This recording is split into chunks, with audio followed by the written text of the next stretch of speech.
আজকে আমি চলে গেছিলাম এই যে পায়রাডাঙ্গাতে মেলাতে।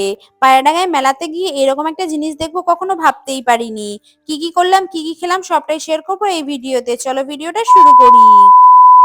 Hello everyone, welcome back to my mini blog. কেমন আছো তোমরা সকলে? আমি তোমাদের সকলের প্রিয় রত্না।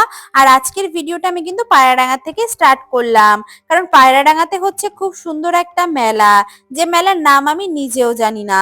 যেহেতু সেই মেলার নাম আমি নিজেও জানি না, সেই কারণে তোমাদের সাথে মেলাটার নাম আমি শেয়ারও করতে পারলাম না। কিন্তু জানো তো, আমাদের ঠাকুরনগরে শ্রাবণী মেলা হচ্ছে। যেহেতু এখন শ্রাবণ মাস, সেই কারণে কিন্তু আমাদের ঠাকুরনগরে শ্রাবণী মেলা হচ্ছে। খুব তাড়াতাড়ি আমি শ্রাবণী মেলাতেও যাব। যেখানে মেলা হোক আমি তো সেখানে থাকবোই, সে আমার যতই খারাপ পরিস্থিতি থাকুক, সে আমি যেখানেই থাকি না কেন। আমি যেহেতু ঘুরতে ভালোবাসি, আমি যেহেতু ঘোরাপ্রেমী মানুষ, তাই আমাকে কেউ ঘোরার থেকে আটকাতেই পারবে না। এখানে আসার পর প্রথমেই যে জিনিসটা আমার চোখে পড়লো সেটা হচ্ছে ফুচকা। আমি ভাবলাম আগে আমি একটু ফুচকা খেয়ে নিই, তারপরে চারিদিকটা ঘুরে ঘুরে তোমাদের সাথে শেয়ার করব কি কি আছে এই মেলাতে। যেহেতু প্রথমবার এই মেলাতে এসেছি, তাই কিন্তু ঠান্ডা ঠান্ডা একটা ওয়েদার, সঙ্গে বৃষ্টি হয়েছে, আর এর মধ্যে কিন্তু পুরো ঝাল কড়া একটা ঝাল দিয়ে ফুচকা খেতে বেশ ভালোই লাগবে। সেই কারণে আমি কিন্তু দোকান থেকে ফুচকা খেয়ে নিলাম। ফুচকা খাওয়ার পরে আমার প্রচন্ড ঝাল লেগে গেল। আর সেই ঝাল লাগার পর আমি কিন্তু এখানে হাঁটা শুরু করে দিলাম। এবার তোমাদের সাথে আমি দোকানগুলো শেয়ার করছি। এখানে কিন্তু অনেক দোকান ছিল, কোনটা রেখে কোনটা দেখবো সেটাই বুঝতে পারছিলাম না। এই বৃষ্টির মধ্যেও যে এত মানুষ মেলায় এসে, সেটা দেখে আমি অবাক হয়ে গেলাম। আর এখানে তোমরা দেখে বুঝতেই পারছো, ঘর সাজানোর জিনিস কিন্তু প্রত্যেকটা মেয়েরই লাগে। এখানে আসার পর যে জিনিসটা আমার চোখে পড়লো সেটা হচ্ছে এই লবণের খুঁটি। আর এই লবণের খুঁটি দেখে আমার কোনো রকম ভাবে মনটা আটকাতেই পারছিলাম না। মনে হচ্ছিল কিন্তু আমি এটা নিয়েই নি। কিন্তু এই লবণের খুঁটিতে নাকি লবণের জল গলে যায়, সেই কারণে আমার আর এই লবণের খুঁটি নেওয়াই হলো না। তারপর ওখান থেকে বেরিয়ে আমি চলে আসলাম অন্য দোকানে। এই দোকানে আসার পর কি কি ঘটলো সেটাও তোমাদের সাথে তাড়াতাড়ি সুন্দর করে শেয়ার করব। যাই হোক, তোমরা এসে দেখতেই পারছো যে এখানে কিন্তু অনেক দোকান বসেছে। মেলা মানেই কিন্তু অনেক দোকানপাট থাকবে, অনেক কিছু থাকবে, এটাই স্বাভাবিক।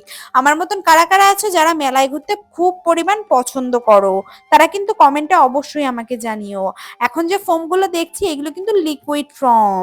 এগুলো কিন্তু হাতে দিলে, জলের মধ্যে দিলে খুব সুন্দরভাবে হ্যান্ড ওয়াশ হিসেবে ব্যবহার করা যায়। এখানে কিন্তু অনেক কালারের ছিল, আমি কোনটা নেব সেটাই বুঝতে পারছিলাম না। যাই হোক, আমার কিন্তু এই কাচের বয়মটা খুব ভাল লেগেছে। এই কাচের বয়মে আমি কিন্তু খুব তাড়াতাড়ি কিছু গাছও লাগাবো। তারপরে দেখো, এই চম্বুকগুলো তোমাদের সাথে শেয়ার করছিলাম। ছোটবেলায় কিন্তু প্রচুর পরিমাণে এই চম্বুকগুলো আমরা খেলতাম, কিন্তু এখন সেরকম ভাবে খেলাই হয় না। এখানে যে চম্বুকগুলো দেখালাম সবকটা কিন্তু মাত্র মাত্র 80 টাকার মধ্যে তোমরা পেয়ে যাবে। যদিও দাদার অনলাইন বিজনেস হয়তো আছে, আমার সেটা জানা নেই। কিন্তু আমার কাছে যেহেতু কোনো টাকা ছিল না, তাই ইচ্ছা থাকলেও কিছু আমি কিনতে পারছিলাম না। তারপরে যে ডেমোটা তোমাদের সাথে শেয়ার করব, সেই ডেমোটা দেখার জন্য আমি নিজেই তৈরি ছিলাম না। তোমরা আর কি করে তৈরি থাকবে আমি তো সেটাই বুঝেই উঠতে পারছিলাম না। এখানে নাকি একটা খেলা আছে, যে খেলাটার নাম হ্যান্ড ফর 2 মিনিট ওয়েট। মানে আমি তোমাদের সাথে বাংলায় জিনিসটা শেয়ার করছি। এখানে তোমরা যদি 2 মিনিট হাত ধরে থাকতে পারো, তাহলে তোমরা পাবে 500 টাকা, গাইস। Years later. যেমন বলা তেমন কাজ। যার সাথে মেলায় এসেছি এখন নাকি সে এখানে ঝুলবে। এই জিনিসটা কোনো রকম ভাবে মেনে নেওয়া যায়? তোমরাই বলো। যদি কোনো বাচ্চা কাচ্চা এই জিনিসটা করতো তাহলে সেটা মেনে নেওয়া যেত। ওর এখন বাচ্চা হওয়ার বয়স, তো মানে বাচ্চা পালন করার বয়স, সেই বয়সে ও এখন এইসব করছে। যাই হোক, তারপর ওখান থেকে বেরিয়ে আমরা চলে আসলাম এই দোকানে। এই দোকানে আসার পর কিন্তু এখানে কত সুন্দর গিফট ছিল। আমি চাইছিলাম এইগুলো কিন্তু খুব সুন্দর করে আমি ফেলবো। আর এখানে যদি এগুলো আমি ফেলতে পারি তাহলে খুব ভালো গিফট পাবো, কিন্তু গিফট পেলাম একটা 5 টাকার লবণের খুঁটি। আশা করি এইটার দাম 5 টাকাও না। যাই হোক, বুকের মধ্যে অনেকটা কষ্ট নিয়ে তার পরের দোকানে চলে আসলাম। ভাবলাম এই ছেলেটা হয়তো বন্দুক ফাটিয়ে কিছু না কিছু আমাকে একটা এনে দেবে। বিশ্বাস করো, কিছুই দিতে পারলো না। এখানে তো একটা সান্ত্বনা পুরস্কারও গাইজ দিল না। তোমরা একটু দেখো, বেলুন গুলো ফাটাচ্ছে।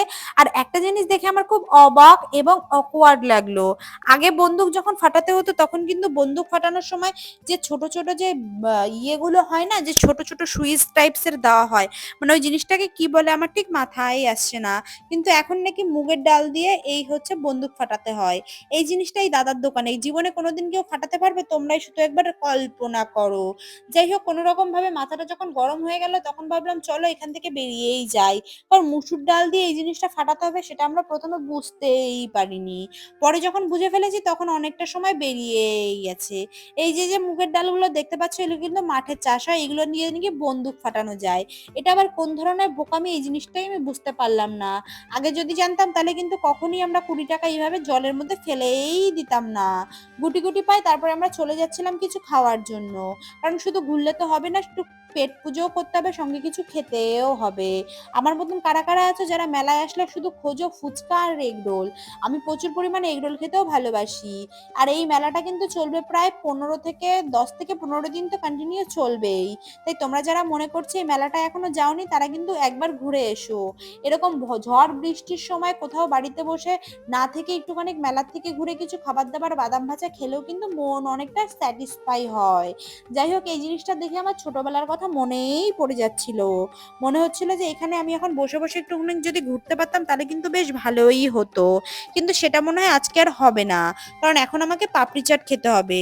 আর আমি যেহেতু প্রচুর পরিমাণ পাপড়ি চাট খেতে ভালোবাসি তাই কিন্তু কোনো রকম ভাবে দেরি না করে পাপড়ি চাটের দোকানে চলেই এসেছি। কিন্তু এই পাপড়ি চাটের দোকানে আসার পর পাপড়ি চাটটা এত বাজে খাবো সেটা কখনো ভাবতেই পারিনি। এখানের যে পাপড়ি চাটটা দেখছো, এই পাপড়ি চাটের দাম কিন্তু আমাদের কাছ থেকে চেয়েছে মাত্র মাত্র 50 টাকা। হ্যাঁ, তোমাদের কাছে শুনলে হলে অবাক লাগবে, 50 টাকা, কিন্তু বিশ্বাস করো পাপড়ি চাটটা 50 টাকা অনুযায়ী একটুও ভালো হয়নি। এখানে কিন্তু অনেক সুন্দর সুন্দর মানে ঘুগনিও ছিল, যে ঘুগনির প্রাইস ছিল মাত্র মাত্র 40 টাকা। হ্যাঁ, তোমরা চাইলে 20 টাকারও খেতে পারবে। মেলায় আসার পর কার কার এরকম আমার মতন হয় যে যদি এই জিনিসগুলোতে আমরা একবার উঠতে পারতাম তাহলে বেশ ভালোই লাগতো। পাপড়ি চাটের দোকানে বসে অলরেডি আমি ঝগড়াই স্টার্ট করে দিয়েছিলাম। আমার মুখটা দেখে বুঝতেই পারছো আমার যখন মাথা গরম হয় তখন কিন্তু আমি ঠিক এরকমই ব্যবহার করি।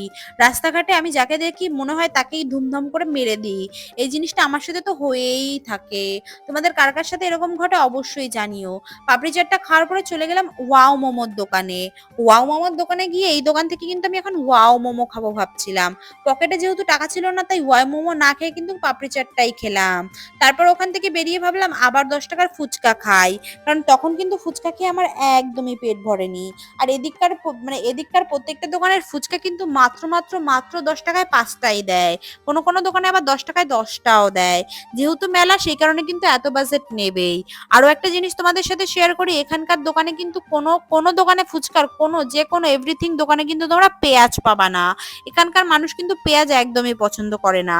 আমার তো মাথাটা প্রচুর পরিমাণ গরম হয়, মনে হয় যে এখনই রাগ করে বাড়ি চলে যাই। যাই হোক, ভিডিওটা কেমন লাগলো জানিয়ে দিও।